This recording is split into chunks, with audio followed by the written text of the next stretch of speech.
Magandang araw po sa inyong lahat. Ganon din sa ating nadalang at puting mayor, Lex Manuel P. Tanwatgo, at sa ating barangay captain, Ruel P. Estrella, sa lahat ng mga bisita, mga magulang at kapwa kong nag-aaral. Ako po si Chris Aya Sharpin Ariala, 5 taong gulang, nakatira sa South Milton, Tanay Rizal. Nag-aaral ako sa daycare center. Ang pangalan ng guro po ay si Ma'am Jenaline Martin. Ang munting pangarap ko po ay maging guro upang ibahagi ko sa mga ibang bata ang aking kaalaman. Maraming salamat po. Palakpakan naman natin ang isang munting pangarap na isang guro. Good morning to all of you. I'm si Sayan Pablo Magsayo, 5 years old.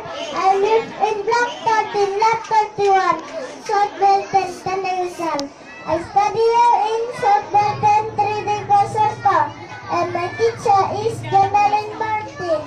My ambition is to become a doctor and